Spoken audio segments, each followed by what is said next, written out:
Hello and welcome to Living a Culture of Life podcast by Human Life International. I'm your host, Colleen, and I'm joined today by Dr. Joseph Meaney from the National Catholic Bioethics Center. Welcome.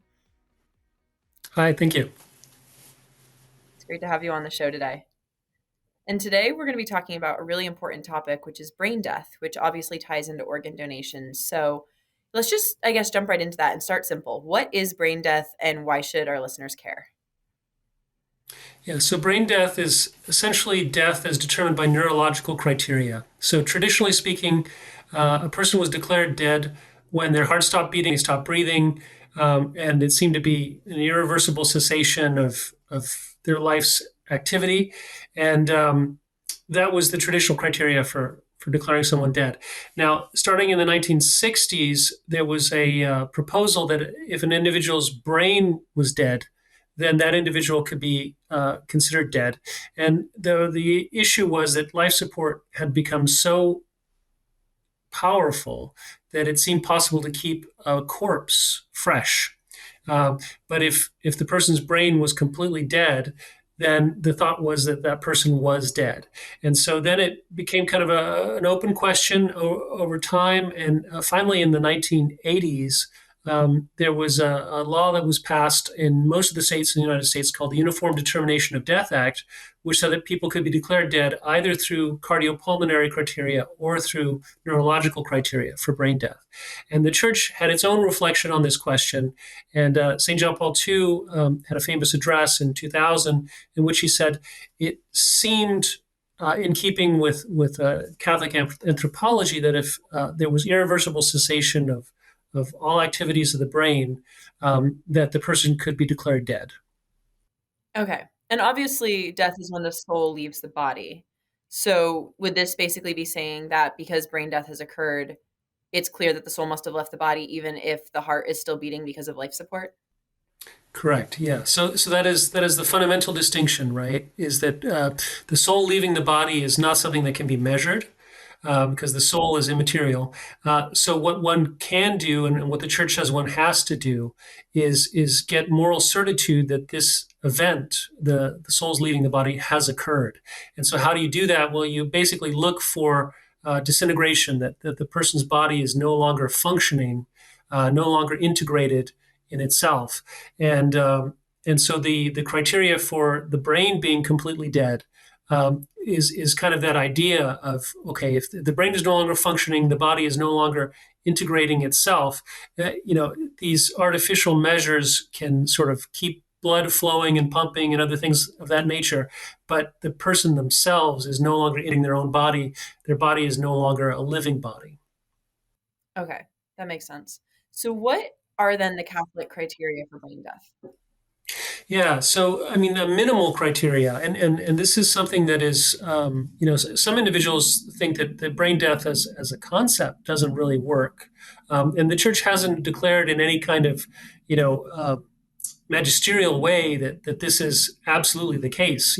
What St. John Paul II said is that it didn't seem in contradiction with the Catholic anthropology. It didn't say you had to believe. It's not a matter of faith, but it is rather a matter of kind of clinical judgment. Do we think the scientific criteria are adequate when it comes to neurological criteria? But so this does lead to a lot of questions, right? How do you determine that properly? That there has been a irreversible cessation of all activities of the brain, and it should require a lot of testing and a lot of in-depth searching so that we would not be making poor choices, and declaring a person dead who's not. So I believe that some of the criteria is that it has to be that the different lobes of the brain and the brain stem have all ceased activity. Is that correct? Right. So basically, your brain has several different major components, right? So there's the three major parts of the brain: the cerebrum, the cerebellum, and the medulla, or the brainstem. And the idea, each part of the brain has different activities, but it's clear that from a Catholic perspective, certainly a minimum requirement would be that all parts of the brain have ceased to function. And so not just the thinking and rational part of your brain, the cerebrum, but even the brain stem which is the bottom part of the brain that controls all of our involuntary breathing, involuntary heartbeat, et cetera. None of that should be coordinating from yourself. And so that's one of the big issues that has arisen is like, what is your definition of brain death?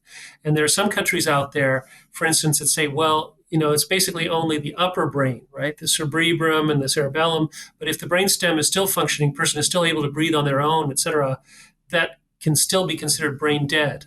And that's the case in the UK and some other countries. It's not the case in the US, where the Uniform Determination of Death Act is very clear that it should be irreversible cessation of all parts of the brain.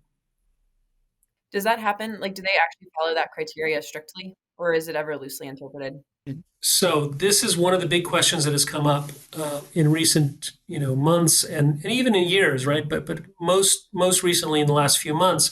So it's clear that the different tests that are done show that the upper part of the brain is gone, and even in the brain stem is not functioning. But one critical element of the brain does not seem to be tested by these criteria that are clinically used. That the American Academy of Neurology has put out, which is neuroendocrine or hypothalamic function. So the hypothalamus in the brain stem controls all the parts of our body that are essentially hormonal, right? So you're maintaining your body temperature, but also maintaining insulin production, all kinds of different hormonal parts of your body.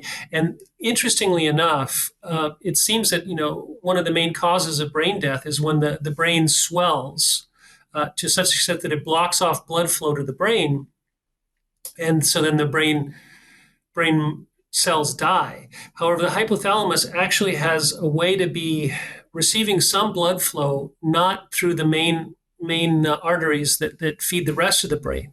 And so there are circumstances where the brain may be mostly dead, but the hypothalamus could still be functioning. And that is considered to be an issue, right? Because they want to declare the person brain dead, but there's still evidence that the hypothalamus, that part of the crucial part of the brain, is still functioning. And so the American Academy of Neurology has put out some clinical criteria saying it's basically okay to declare a person brain dead even if their hypothalamus is functioning. And that is a problem for the definition, right? Because it's clearly a part of the brain that is still functioning and is not irreversible cessation of all parts of the brain. So obviously, as Catholics, that goes against the Catholic criteria for brain death, which is saying that brain activity has to cease entirely. And obviously, that's just the ethical criteria in general, but what the Catholic definition is.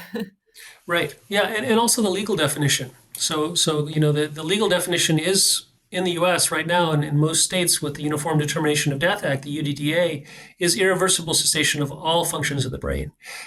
In fact, there was an attempt to modify that, which failed. And so the Uniform Law Commission, which recommends changes to the Uniform Determination of Death Act, the idea there was to declare that some individuals in a permanent coma, so these individuals who were, did not have function in their upper brain, who were not able to breathe on their own, but who still had hypothalamic function, other parts of the brain might still have some function to them, could be declared dead.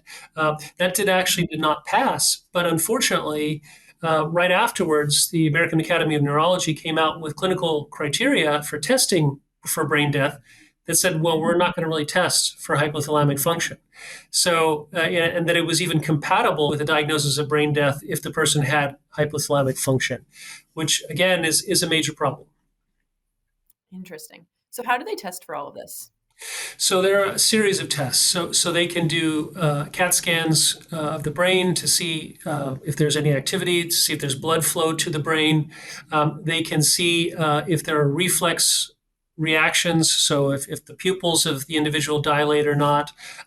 They can also see if the individual is capable of breathing on their own or not. There is what's called the apnea test, right, which is you oxygenate the person's body, and then you take them off of a ventilator and see if they will breathe spontaneously on their own or not. And that test has been controversial because some people say, well, look, if you're depriving their body of oxygen, of course they're going to die, And so But the other folks who look at it say, well, if you oxygenate their body sufficiently before you take them off the ventilator, then you can, and you do it for a short enough period of time, then you can, prevent further damage from going on. But it is a bit controversial as a test. Because some individuals feel that, some doctors feel that this is actually putting the patient in greater risk, right? Than rather than just being a good test to see if they're dead or not. So a whole series of different tests can be done to determine if the person is dead. And when it comes to hypothalamic function, it's also very easy to see if that person has a functioning hypothalamus or not, which is basically to test if they have diabetes insipidus. Because one of the things that the hypothalamus controls is the production of insulin. And if it's not functioning, you will not be producing insulin. And so then you will have this kind of diabetes caused by this light. So that's a simple blood test that can be done. But it's not done as part of the standard criteria that are out there right now. Has anyone ever been declared like fully brain dead and then recovered from that? Right. So there have been different circumstances of individuals who were diagnosed as brain dead, who then did did show clear signs of life and recover. The the main question there is how well were the tests done to determine if that person was truly dead or not. And it seems that in some circumstances, these tests are not done with a lot of rigor. And so some individuals may be misdiagnosed as dead. Uh, that's one whole set of questions, right? Is how well are these tests done? There's another set of questions, of course, is if sufficient numbers of tests are done, for instance, to just simply to test whether the hypothalamus is functioning or not. There are some estimates out there that maybe 50% of people who meet the other brain death criteria of not being able to breathe on their own, not having reflexes, and all the rest of it, could still have hypothalamic function and be declared brain dead who are not really because some parts of their brain are still alive. How often do you think it happens that people are declared dead when they're not actually dead? Very hard to determine, but it is clear that the current tests are not testing for a key indicator. So it could be that those individuals, their hypothalamus is not functioning and then their entire brain is dead. But if you don't test it specifically, then you don't know. And so, as I mentioned earlier, there was that one study that was done that said it could be as many as 50% who meet the other brain death criteria and yet still have hypothalamic function. We don't really know with any kind of certitude, but there's a significant question. And I've actually talked to a number of clinicians who said, that they were in the presence of individuals who were declared brain dead, and they didn't seem to be dead. Um, and what do they mean by that? Well, in a sense, they were extraordinarily stable, right? So even though they didn't show any brain activity, et cetera, they were not that hard to keep going with the ventilation and the other kind of interventions on them. And if they were able to keep going for like, several months at a time, et cetera, a lot of these clinicians feel like that's probably because their hypothalamus is still functioning. Some parts of the brain are still going on, and they're still kind of, their body is kind of cooperating and not completely dead. Then there are other cases where clinicians say, everything goes haywire. It's impossible to keep their fluid levels and their temperature and everything going, with artificial support, and they're very clear that those individuals, they just don't have any coordination of their body that's going on. It all has to be done externally, and it's very, very difficult to do, so that they have a strong certitude that those individuals are dead. But again, it is a bit subjective, because if you're not, able to test for all the different criteria, then it's very hard to know with certitude. Mhm. And then the driving motivation for this would be to take the organs from the person who has died so that somebody could have a transplant of vital organs like heart, correct? Is that the reason that there's this push to have brain death and what would generally happen to people who are declared brain dead?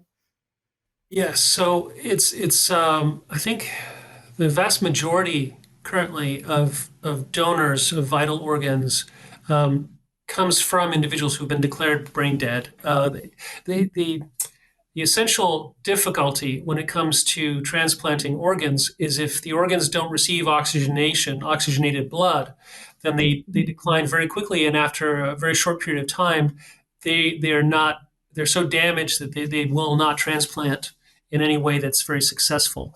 And so the good aspect of an individual who's declared brain dead is that their organs are being perfused by the fact that their blood, is pumping and they're receiving oxygen, et cetera. So, individuals who are severely brain damaged will, be allowed to die. They'll be, taken off machines and allowed to die.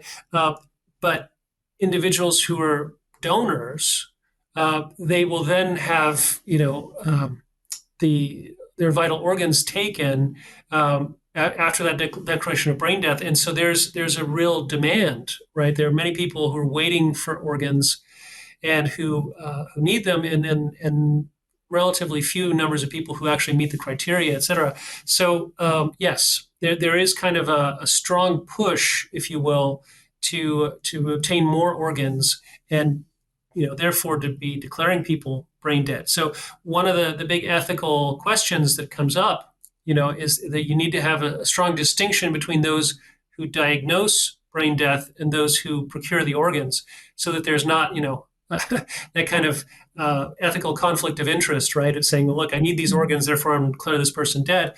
But nonetheless, that issue seems to be at a higher level quite present, right? The American Academy of Neurology and others seem to be trying to relax the criteria in order to make more people fit the definition of brain death, or to refuse to test more, I would say, more strongly, right, more scientifically, to be absolutely certain, because they know that will probably reduce by a large measure the number of individuals who can be declared brain death and take their organs.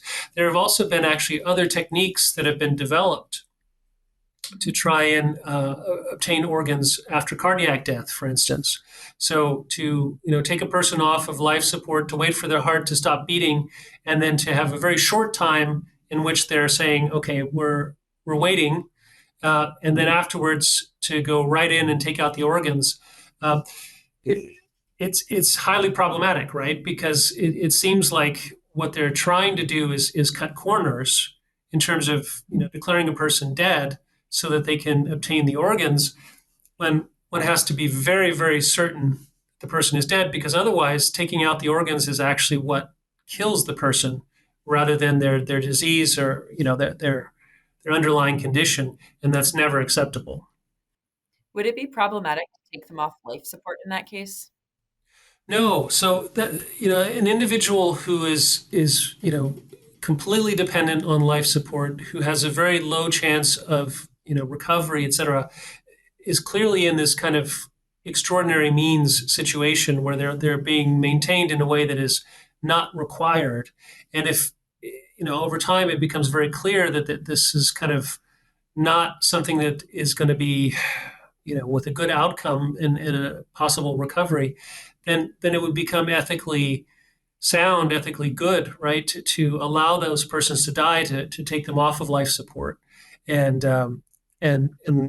allow them to pass. So that's normally what would happen.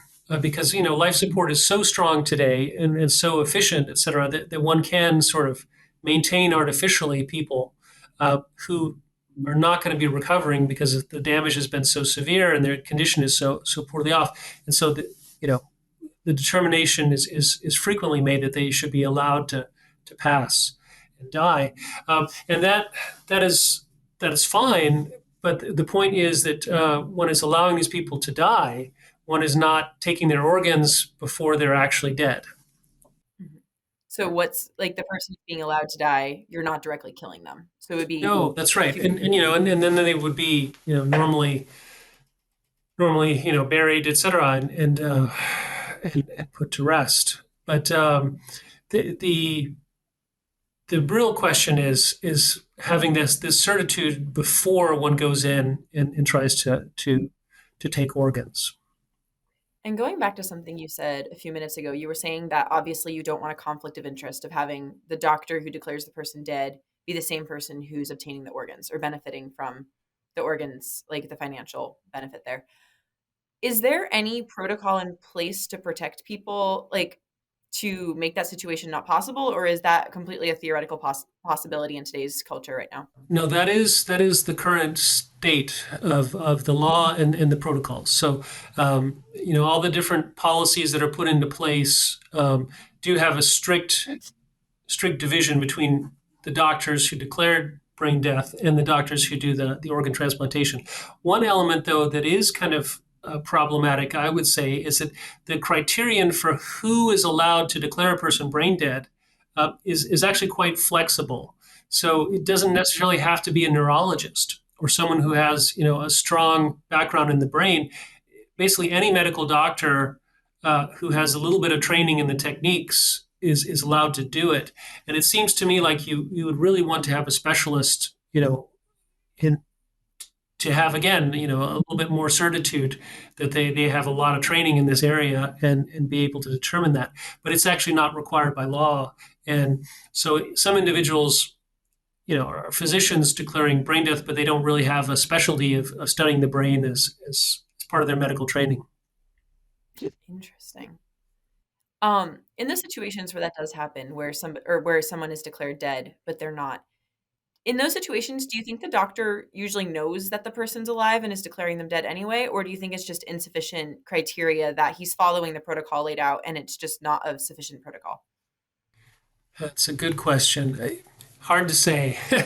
I mean, Okay. I have heard, different clinicians saying that, some individuals take this very, very seriously. And when they declare a person dead, there's a lot of certainty.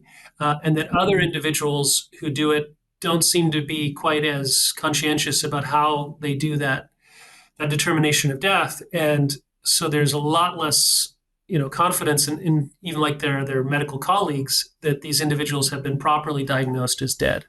So I think there is a question of medical competence and being able to do the exams properly and to study. But I think there's even that other issue of like some of the tests are just clearly not even part of the testing protocol, and that would be important to do to add another layer of certainty on top of everything else.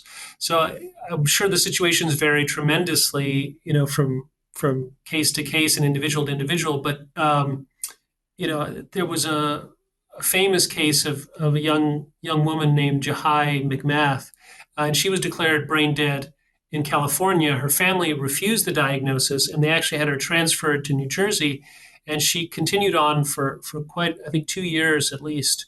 And it seems like a very clear case of having been misdiagnosed. Um, but she then passed in New Jersey.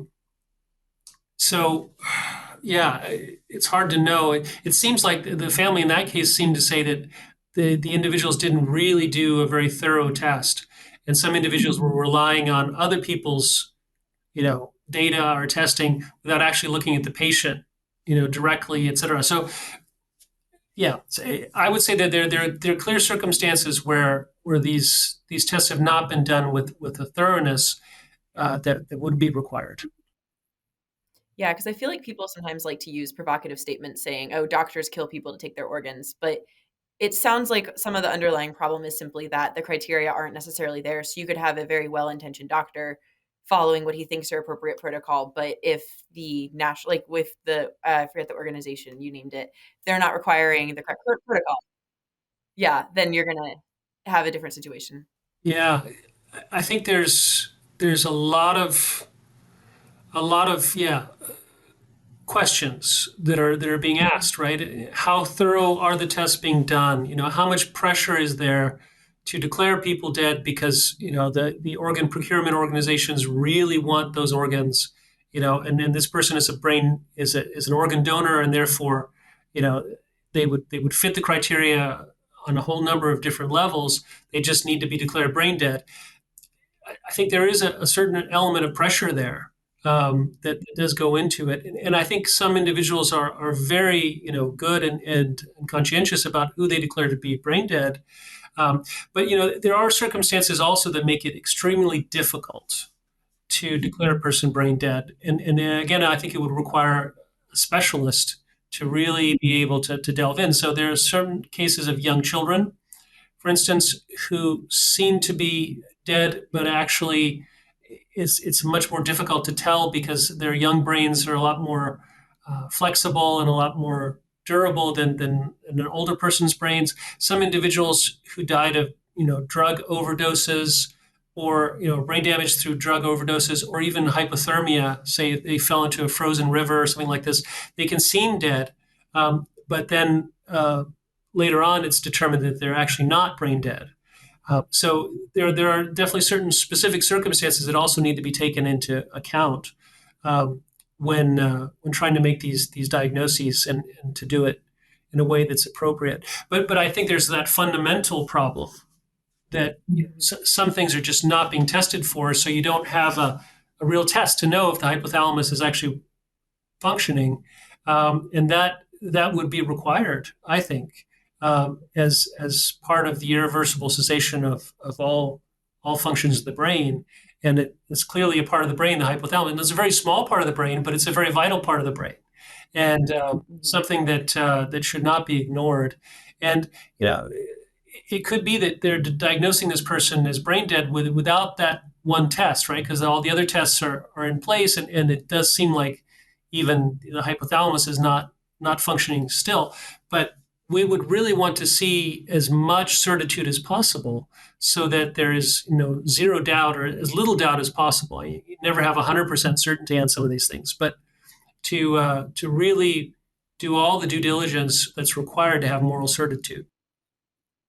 Yeah, so I was about to ask, moral certitude would be the proper term there. Yeah, that's right. I mean, so this is one of the problems, right? Is that when it comes to medical diagnoses, et cetera, we're not in a kind of a mathematical certitude, right? Or a logical certitude where you have 100%.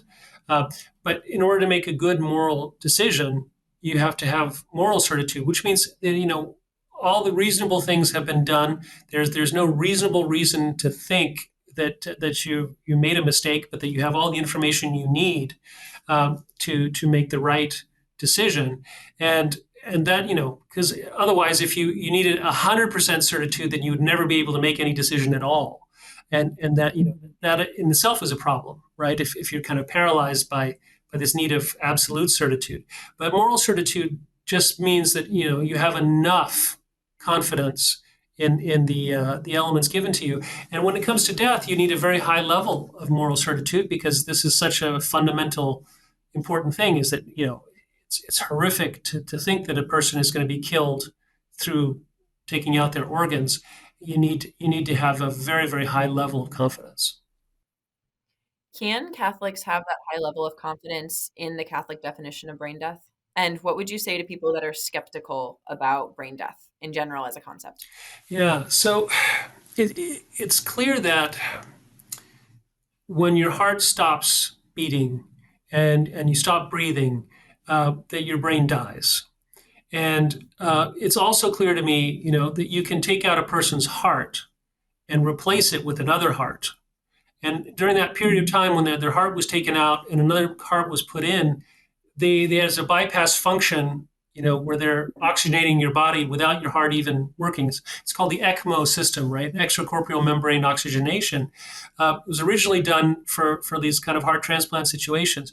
So it does seem to me that the fundamental criterion for death is that your brain dies, because you can live without a heart, but you can't live without a brain. However, it does seem to me that we need to be looking very, very closely to make sure that this person's brain is gone. But fundamentally, what part of your body is irreplaceable in terms of living? I would say the only part of your body is your brain. You can, take out a person's lungs and replace their lungs. You can take out a person's heart, replace their heart, but you can't take out a person's brain. and replace that. So I do think that the criteria for determining death being the death of the brain makes sense. That it is kind of the only irreplaceable part of the human person, and it's also where the seat of our thinking and our consciousness is. Uh, Most of what makes us human is there in our brain, and so that strikes me as intuitively correct.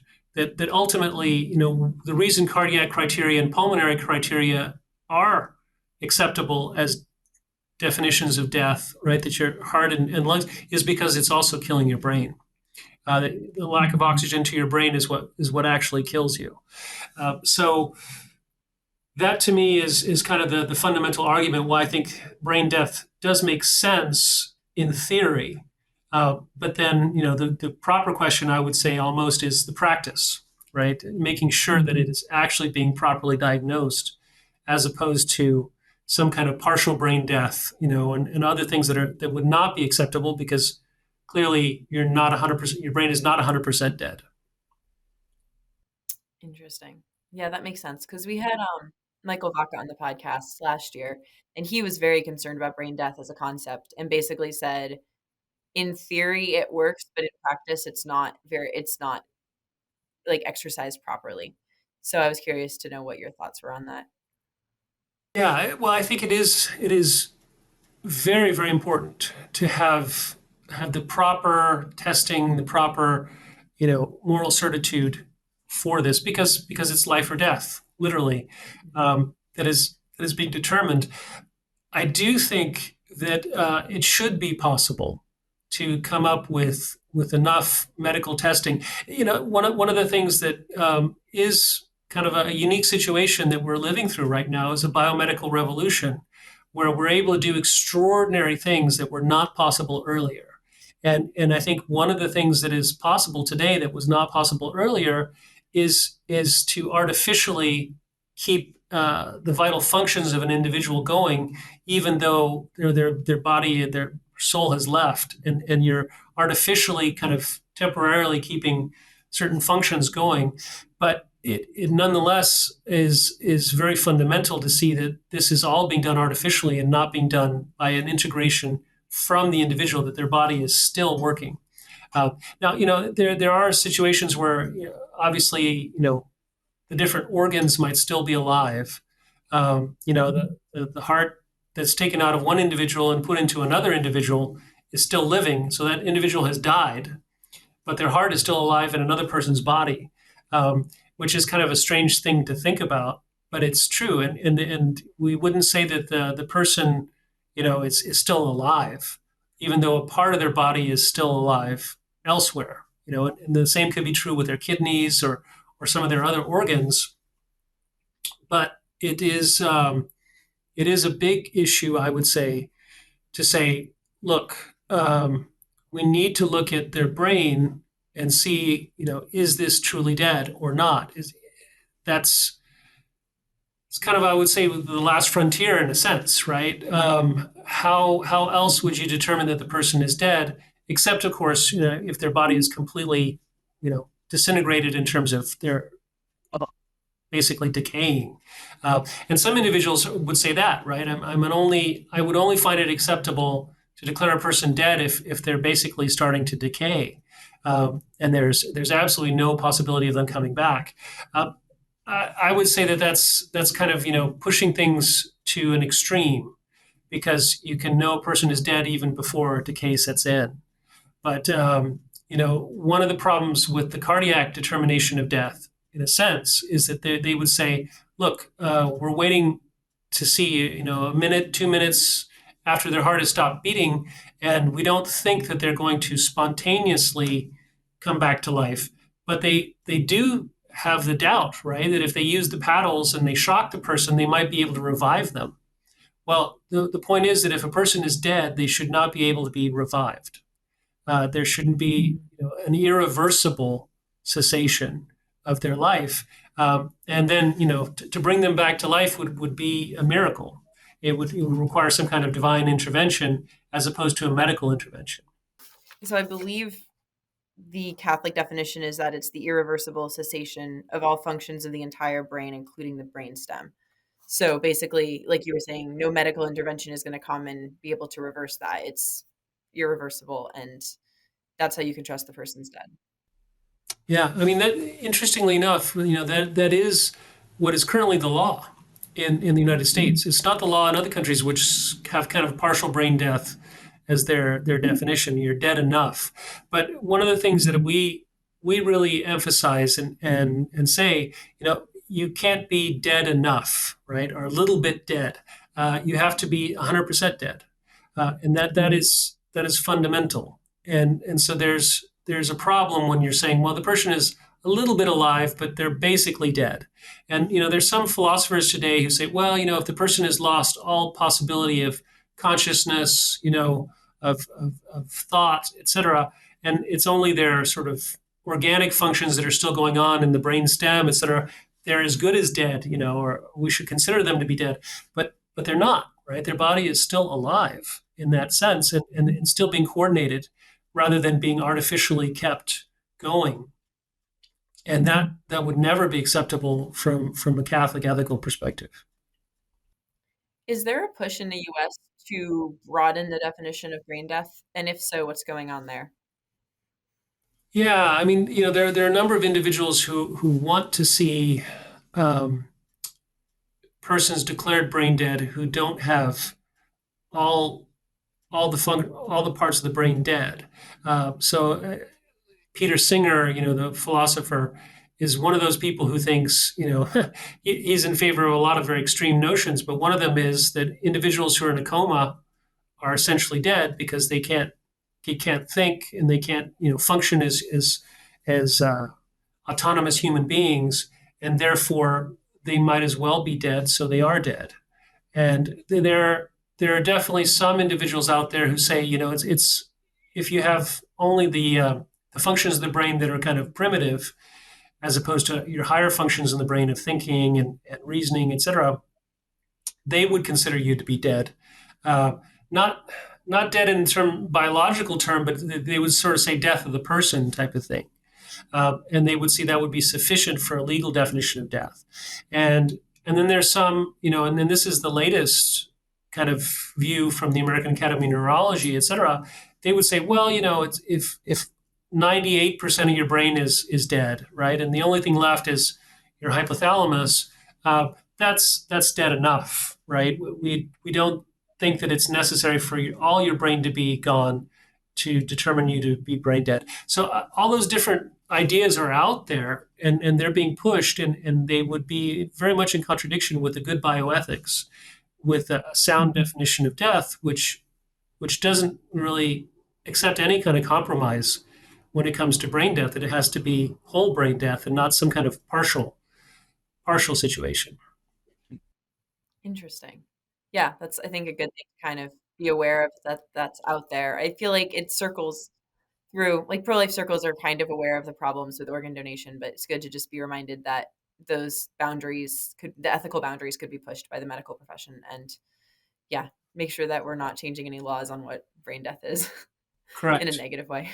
Yeah, and those laws are in all 50 states, but I mean, there's also some thought that there might be a federal legislation that's introduced that would change the definition again, and that would not be good. It would not be what really needs to happen is to have more stringent clinical criteria, more stringent testing done to determine brain death, rather than to change the law to make it easier to declare people brain death.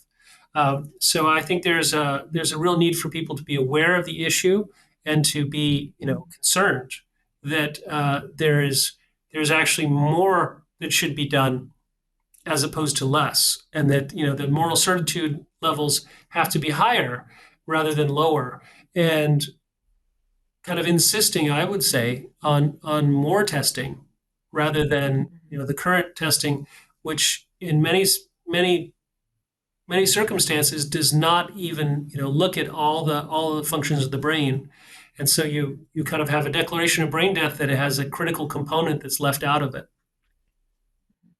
Can family members request more testing if they're in a situation where a loved one could be like might be declared brain dead, but they're afraid that they're not actually full. There's not full brain death. I think that that is definitely reasonable, and people could make that a condition of testing, et cetera.